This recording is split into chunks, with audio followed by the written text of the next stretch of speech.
पहले मैं पढ़ाई में कमजोर था, जी तब रिजर्वेशन का बेनिफिट लिया, जी है ना। जी अब फिर धीरे धीरे पढ़ाई अच्छी करने लग गया, जी तो मैं अच्छा हो गया, जी तो मैं काहे लूंगा एडवांटेज रिजर्वेशन लेते हुए। मैं जी एडमिशन पाया है 12वीं में, बीपीएड में, जी। सब में। तो जब नौकरी की बारी आई तो मेरे को लेना जरूरी है क्या? इम्पॉसिबल है। आज मेरिट में मेहनत करके आ रहा हूं मैं, तो क्या मेरा मेहनत मेहनत करने का अधिकार नहीं है मेरा? तो ये तो मतलब लेवल प्लेइंग फील्ड वाह में वाह मतलब वाह, इक्वल लेवल नहीं पे वो रहेगा सब हमारा। अंग्रेजी वाला तो जो वर्ड है ना, जी वो वहाँ नहीं मतलब हमको नहीं समझ में आता। जी मतलब आप होते कौन हो? मेरी चॉइस है ना। मैं schedule caste schedule tribe candidate हूँ, मुझे अपना अपना भला बुरा सब मालूम है। जी तो आप होते कौन हो? जी एक मैडम को क्या है भाई, 12वीं में 12th में 56%, नोट करना। हाँ ग्रेजुएशन में 73%। हाँ, जिसको नौकरी मिल रही है ना उसको मिलने दो। अगर जीतोगे जी। पोस्ट क्रिएट कर देंगे, क्या दिक्कत है? मेरिट में नहीं आए, खत्म बात। कॉम्पिटिटिव एग्जामिनेशन है, अगली बार फिर आ जाना मेहनत करके। तो इसमें जो इशू है मतलब इसमें लीगल इशू मतलब ये है कि जो रिजर्व कैटेगरी कैंडिडेट्स हैं हाँ मतलब इन्होंने जो है 3 बार, कुछ लोगों ने 2 बार रिलैक्सेशन लिया और कुछ लोगों ने 3 बार रिलैक्सेशन लिया जो प्राइवेट रिस्पॉन्डेंट्स है। और वो मतलब अब जो है अनरिजर्व में सेलेक्ट हो गए। मतलब पहले उन्होंने रिलैक्सेशन लिया जो बीपीएड कोर्स है मतलब उसमें क्या का? एडमिशन, बीपीएड मतलब बैचलर इन फिजिकल एजुकेशन का जो हाँ कोर्स है हाँ उसमें एडमिशन के लिए मिनिमम क्राइटेरिया है कि ग्रेजुएशन में 50% मार्क्स होना चाहिए। हाँ और उसमें S T S C OBC को 5% का रिलैक्सेशन है। तो जो S T S C OBC 45% marks है वो भी एलिजिबल है बीएड कोर्स परस्यू करने के लिए। तो उन्होंने फर्स्ट टाइम रिलैक्सेशन लिया S T S C OBC ने बीपीएड कोर्स में एडमिशन लेने के लिए और उन्होंने बीपीएड क्वालिफाई कर लिया। ठीक है, उसके बाद उन्होंने मतलब जो नेट और सेट का एग्जामिनेशन होता है उसको क्वालिफाई करने के लिए भी S T S C OBC को 5% का रिजर्वेशन मिलता है। उन्होंने उस एग्जामिनेशन को भी क्वालिफाई किया और सर्टिफिकेट ऑब्टेन किया कंसेशन लेके। और जो रिक्रूटमेंट हुआ मतलब रिक्रूटमेंट में भी ग्रेजुएशन में मिनिमम 50% मार्क्स रिक्वायरमेंट था सभी कैंडिडेट्स के। लेकिन यहाँ पे भी S T S C OBC को 5% का रिलैक्सेशन था। उन्होंने यहाँ पे भी रिलैक्सेशन लिया कुछ और भी थोड़ी लगाते हो भैया आप लोग। तो देयर आर जजमेंट्स अरे दिस जजमेंट पॉइंट। वजमेंट कुछ नहीं, ये कुछ ही समझ नहीं आता। बेसिक चीज आप बताओ। जी अगर वो एस टी एस सी का है, जी तो वो अगर 12वीं में अगर उसको 5% रिलैक्सेशन का अधिकार है एडमिशन के लिए, वो जी एक अलग इशू हो गया, वहां कहानी खत्म। जी आप हर जगह तो रिजर्वेशन का बेनिफिट दे रहे हो, जी। तो क्यों नहीं दोगे भाई? तो मतलब हमारा भी कहना है कि वो जो हर एक का बेनिफिट ले रहे हैं तो उनका जो सिलेक्शन होगा वो उनके कैटेगरी में ही होगा, वो अनरिजर्व में सेलेक्ट नहीं हो सकते हैं। कोई जरूरी है क्या? जो दे आर जजमेंट्स नहीं। My Lord. अगर मान लीजिए वो यहाँ मेरिट में आ गया है, जी अगर पहले देखिए पहले मैं पढ़ाई में कमजोर था, जी तब रिजर्वेशन का बेनिफिट लिया, जी है जी ना। जी अब फिर धीरे धीरे पढ़ाई अच्छी करने लग गया, जी तो मैं अच्छा हो गया, जी तो मैं काहे लूंगा एडवांटेज? कोई आपको मना है क्या? मतलब कोई रिस्ट्रिक्शन है क्या कि अगर आपने अगर मेडिकल सब फैसिलिटीज को लेते हुए अगर रिजर्वेशन लेते हुए जी एडमिशन पाया है 12वीं में, बीपीएड में, जी। सब में, तो जब नौकरी की बारी आई तो मेरे को लेना जरूरी है क्या? माय लॉर्ड, उसमें सुप्रीम कोर्ट है अगर कोई कैंडिडेट अगर क्वालिफिकेशन में रिलैक्सेशन ले रहे हैं तो वो अनरिजर्व में सेलेक्ट नहीं हो सकता। अरे वाह, ये क्या बात हुई? ये तो हो ही नहीं सकता। तो there are judgments my lord. Impossible है। आज मेरिट में मेहनत करके आ रहा हूं मैं, तो क्या मेरा मेहनत मेहनत करने का अधिकार नहीं है मेरा? नो है लेकिन माय लॉर्ड जो उन्होंने कंसेशन लिया माय लॉर्ड, हाँ वाह, तो ये माय लॉर्ड तो लेवल प्लेइंग फील्ड वाह में वाह मतलब वाह, इक्वल लेवल नहीं पे वो रहेगा सब हमारा। अंग्रेजी वाला तो जो वर्ड है ना, जी वो वहाँ नहीं माय लॉर्ड हमको नहीं समझ में आती। माय लॉर्ड हमको सीधी सीधी समझ में आती है। आप मेरिट में आए हो, तो मेरिट में हम अगर वो चाहता है कि हम जनरल कैटेगरी स्विच ओवर करें, तो he will switch over it, ये दैट इज राइट। भाई कॉन्स्टिट्यूशन प्रोवाइड करता है कि आप मेरिट में आना चाहते हो, तो आप होते कौन हो? मेरी चॉइस है ना। मैं schedule caste schedule tribe candidate हूँ, मुझे अपना अपना भला बुरा सब मालूम है। तो आप होते कौन हो? My Lord I am the general candidates my Lord general candidate, वही तो बोल रहे हैं। आपका क्या अधिकार है मेरी थॉट प्रोसेस में इंटरफेयर करने का? Because my lord the rules cited हमको इन डिफरेंट लगता नहीं पॉइंट्स भाई, माय लॉर्ड की। हमको कुछ जम नहीं रहा आपकी बातों में। माय लॉर्ड इसमें साइटेशन माय लॉर्ड सेम इसी पॉइंट्स पे माय लॉर्ड कि अगर वो एकेडमिक क्वालिफिकेशन में कंसेशन लेके क्वालिफाई कर रहे हैं तो इवन अगर वो रिटन एग्जामिनेशन होता है और उसमें उसका मार्क्स का कोई ऐड नहीं रिटर्न होता। एग्जाम नहीं, अरे भाई देखो, वो 12वीं और ग्रेजुएशन की जो परीक्षा होती है जी वो अलग होती है, जी और ये तो कॉम्पिटिटिव एग्जामिनेशन में इसी पॉइंट पे ही माय लॉर्ड है। कि जो चीज को ये बोल रहे हैं हाँ, वो हमारे लिए केवल एक eligibility qualification for applying the post. Post. जी इसमें जो जजमेंट्स वाला और वो उसी भी पॉइंट पे है कि अगर मैं एकेडमिक है? क्वालिफिकेशन में अच्छा, आपको 12वीं में कितना परसेंट था? इसमें ग्रेजुएशन का डिस्प्यूट फोन था नंबर 10 माइलर कहीं हमने कहीं लाभ लिया ही नहीं, हमारे नहीं नहीं नहीं, टॉपर रही है। अरे छोड़ो ना, पहले पहले पहले फैक्ट्स को डाइजेस्ट करने दीजिए, आपको समझ में आ जाएगा। और आप माय ये बताओ, जो कैंडिडेट है कौन है अभी? बाकी लोगों का तो अपॉइंटमेंट ऑर्डर हो गया है, जी माय लॉर्ड 4 से अब जो 5 का। बच्चे हैं वो लोग कौन है इसका? भारतीय राजा ने हाँ कहीं पर अवेल नहीं किया हाँ, रिजर्वेशन। हमने हमने कहीं भी कोई लाभ नहीं लिया है, मतलब आपका 12वीं में कितना मेरिट में क्रीमी लेयर नहीं नहीं, 12वीं में कितना परसेंट था? 56 और बीएससी में, उसके बाद 73% है ना। और हायर एजुकेशन में 12th में 70 पेज 25 नहीं हैं? Madam, page number 25। हाँ कितना परसेंट बताइए तो क्या नाम है इनका? हमारी रिप्लाई भारतीय रजक मैडम। हाँ क्या है भारतीय रजक मैडम को, क्या है भाई 12वीं में? 12th में 56%, नोट करना। हाँ ग्रेजुएशन में 73% हाँ और पीजी में 62%। सर साथ में नेट क्वालिफाई के साथ मैंने पीएचडी भी कंप्लीट की है। नेट में कितना, नेट में परसेंटेज थोड़ा रहता है, नहीं, वो तो सिर्फ जो PhD किया हुआ है, उसको नेट की जरूरत फिर भी नेट भी पास हो आप। नेट पर। हाँ नेट फिर भी क्या, पास। फिर क्या है? PhD completed. इनका PhD भी कर स्पोर्ट्स में पीएचडी किया आप? स्पोर्ट में पीएचडी क्या होती है, क्या पीएचडी होती है स्पोर्ट? यौगिक साइंस, फिजिकल एजुकेशन को कोलैबोरेट किया यौगिक साइंस से। योगा से। हाँ, फिजिकल अभी? एजुकेशन को योग से कोलैबोरेट किया है। अभी 21 जून को है योगा डे, नोट कर लो। यस, फिर क्या है भाई? नो my lord, इनका जो ग्रेजुएशन उनका मार्क्स है 49 49 का, ये तो 71% बता रहे, कितना मैडम आपका? ग्रेजुएशन में 56 49 पॉइंट हैं? समथिंग मार्क्स है my lord। 12वीं में कितना, ग्रेजुएशन में? ग्रेजुएशन हमारा बीपीएड होता है। हाँ बैचलर ऑफ स्पोर्ट फिजिकल, तो उसमें कितना हुआ? 77.75 77%। 70। 77 75।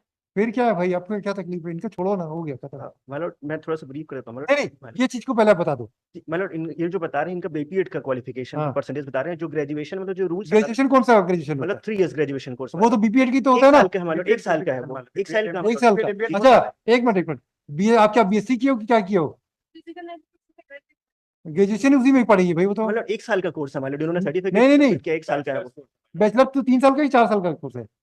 1 साल मतलब बीपीएल 4 साल का होता है मतलब 12th के बाद। बैचलर 1 साल था, अब वो 2 साल का हो गया है। और उसके पहले क्या कुछ वो बीएससी वगैरह करना पड़ता है क्या? क्या नहीं जी हाँ, बीएससी करना पड़ता है, उसमें एक सब्जेक्ट फिजिकल एजुकेशन रहता है हमारा। उसमें कितना परसेंट था आपका? 49.8 49.89। तो सेकंड डिवीजन है भाई। 45 के ऊपर तो सेकंड डिवीजन होता है, जी। 45 के नीचे थर्ड डिवीजन होता है। और रिक्वायरमेंट मतलब 50% का है ग्रेजुएशन में। तो वो तो नहीं। हाँ, ग्रेजुएशन में पेड हाँ। ऑलरेडी मैं सीएसए छत्तीसगढ़ रिप्रेजेंट करी, नेशनल भी रिप्रेजेंट कर रही हूँ। तो तो- अगर आप स्पोर्ट्स का क्वालिफिकेशन रखते हैं तो आपका 45% मिनिमम है। मेरी 45% से आपका ज्यादा होना चाहिए। रूल में लिखा है, यस सर। रूल में लिखा है मिस्टर माथुर, तो होती रूल। और हम जितने भी कैंडिडेट बचे सबका अलाउ है। आज एक काम करते हैं, स्टे वेकेट कर देते हैं, अभी बहस सुनेंगे नहीं बोल रही है। हाँ मतलब मैं बहस हम ऐसा कर देते जी। हैं, अभी इसका स्टे को वेकेट कर देते हैं, सब्जेक्ट और डायरेक्शन देते हैं स्टेट को, इनका अपॉइंटमेंट इशू। मतलब इसमें आपका भी ऑर्डर है मतलब 25-60 को उसमें स्पेसिफिक आपने डायरेक्शन दिया था एफिडेविट फाइल करने के लिए। अरे ठीक है ना, इसमें आपने सेलेक्ट मतलब 17 पोस्ट है अंडर कैटेगरी की, सिर्फ 4% जो है यूआर के पर्सन सेलेक्ट हुए, उसमें 3 जो है अदर स्टेट के, सिंगल एक स्टेट का पर्सन बस सेलेक्ट हुआ है मतलब इसमें आपने मतलब क्वेश्चन भी फ्रेम किया था मतलब मैं एग्जामिन कर लेता हूँ क्योंकि मतलब 25-60 का आपका ही ऑर्डर है हो मतलब सकता है मैंने फाइल किया हो, अगर नहीं किया हूं तो इसके बाद भी मैं उसमें फाइल कर दूंगा। आपका ही ऑर्डर मतलब हाँ ठीक है ना, 25-60 ठीक है ना, तो वो हो जाएगा ना भाई। अभी देखो स्टे को तो देखो, जिसको नौकरी मिल रही है ना उसको मिलने दो, अगर जीतोगे पोस्ट क्रिएट कर देंगे, क्या दिक्कत है? आपका अधिकार सुरक्षित, लेकिन स्टे को तो हम वेकेट, हमको पसंद नहीं है। नियुक्ति उक्ति में स्टे किसी के फ्रस्ट्रेशन आता है लोगों के मन में। humble submission my lord में observed my lord if petition will succeed my lord this हाँ to आपका, claim or request यस वो तो लिखेंगे। my lord हाँ हम अभी सब्जेक्ट टू फाइनल आउटकम कर देंगे ना, my lord तो उसमें ना my lord फाइनल SI में आउटकम आपने किया था my lord नहीं, तो सब में भी करेंगे हम। my lord किसी में ने वो हमने वो एक और केस ना कि मिस्टर अमृतो का था, जी उसमें जी, भी ऐसी कर दिया। हाँ, ये नियुक्ति उक्ति को मिस्टेक नहीं करते। अरे किसी कोई आदमी पीएससी वगैरह से सेलेक्ट होके आते हैं, फ्रस्ट्रेशन आता है उसके मन में। कि मतलब इसमें डायरेक्ट जजमेंट है कि अगर एकेडमिक क्वालिफिकेशन में लेते हैं Merit कि नहीं ग्रेजुएशन है 12th है, इवन मतलब अगर चेस अरे हमें पता है इसमें कैसे मिलता था भाई। जी 2022 इंट्री में एप्लीकेशन वाज मॉडिफाइड 2022 और 2 साल से कंटिन्यू आपका इंट्री में ऑर्डर चल रहा है। नो मतलब हमने एडजमेंट नहीं लिया था नहीं लिया, हमारी गलती है। नो नो हम मतलब हमारी इंस्टीट्यूशन की गलती है, हम एडमिट कर रहे हैं, कोई दिक्कत नहीं है। मतलब इसमें entry Who has been appointed, has been selected, has been deprived from appointment for last 2 years. Who are responsible for this? We are responsible.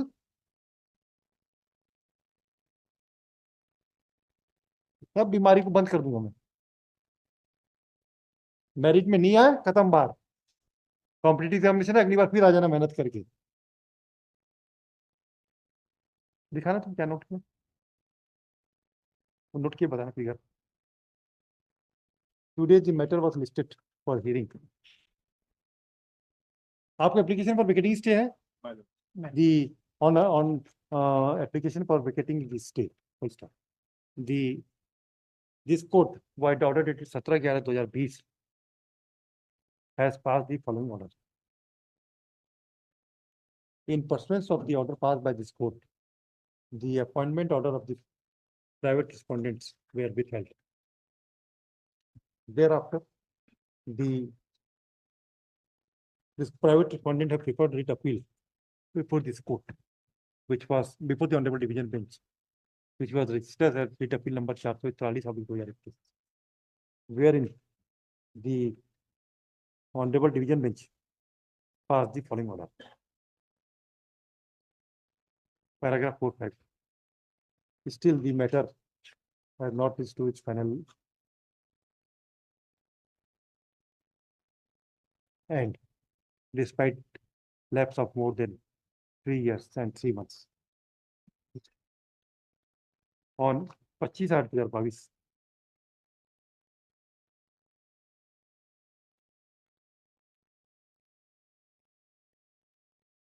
this court has issued certain direction and directed the matter to be listed on the top of the list on 22/9/2022. On 22/9/2022, this matter was listed on was adjourned to 27/9/2022. And thereafter, it has not reached to its logic for hearing. Again, the matter was listed on 11/10/2023. But not finally decided. The private respondent number 10, Bharti Rajak. और कौन है? और कौन है? हैं? Pawan? You are at serial number 3? Yes. Serial number 4. Have moved an application for 3, 4, 5. no, बाकी लोगों का तो अपॉइंटमेंट ऑर्डर इशू हो गया ना? नहीं मैडम, इन लोग का बचा हुआ 3, 4, 5, 11, 12 का बचा। एक मिनट, 4, 5, एक मिनट। 3, हाँ, और 4, 5, हाँ, 11, 12। और 10 और 11 को 10 को मिल गया क्या?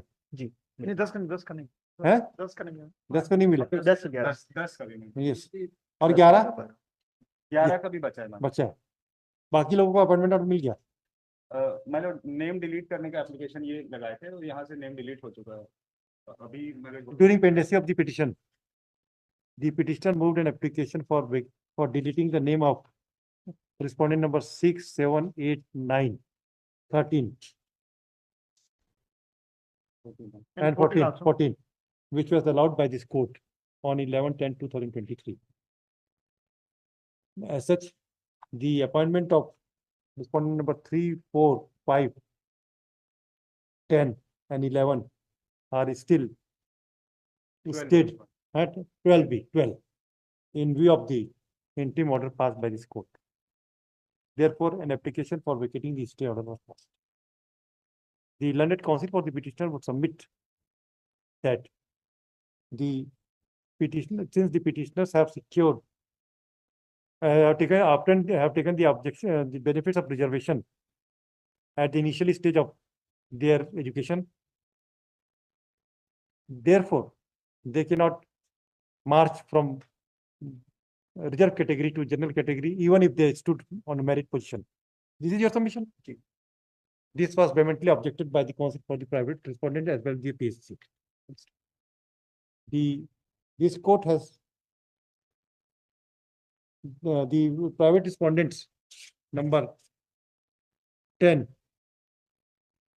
Mr. Jha, appearing for respondent number 10, would submit that the petitioner's educational qualification cannot be said that cannot be prima facie reflect that she has been granted admission in the graduation course or in the higher secondary school and the undergraduation course or BPEd courses on account of reservation. Therefore, prima facie the submissions made by the counsel for the petitioner is deserves to be rejected. To substantiate the submission, the counsel for the petitioner would submit that the petitioner has secured 12th में कितना था? 56%, 56% in 12th class, comma, in BSc with physical education, her percentage was 49.88%.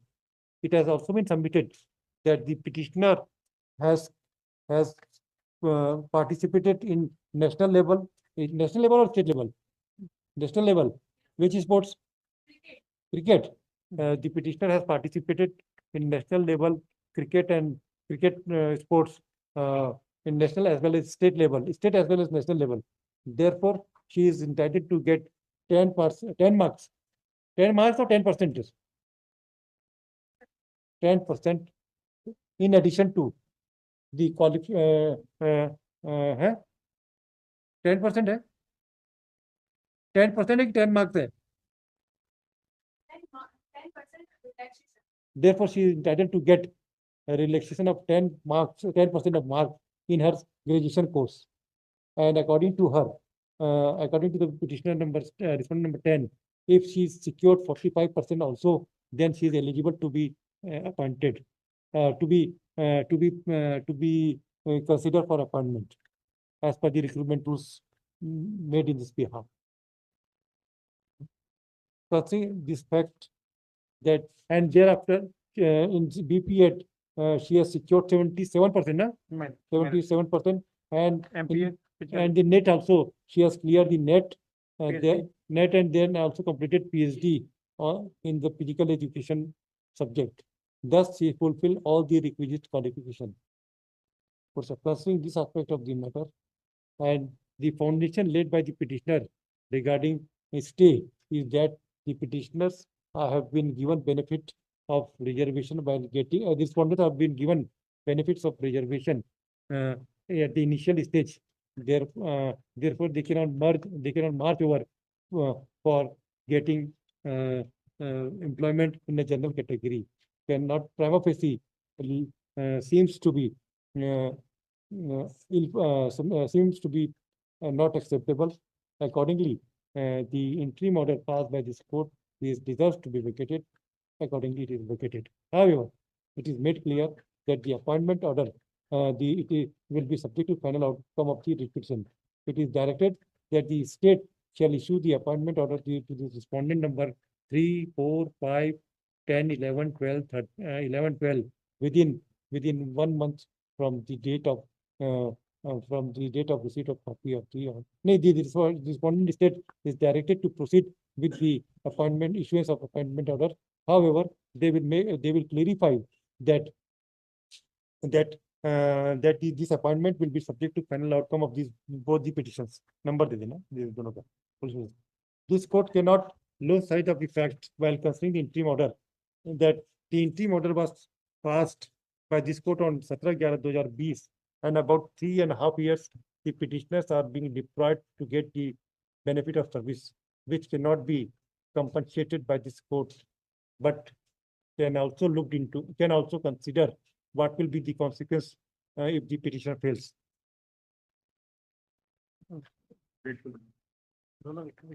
Both the और जो benefit relaxation का है वो लोग reservation का बेनिफिट अवेल नहीं किया, रिलैक्सेशन का benefit. Relaxation relaxation and benefit. Reservation, these are two different things, man.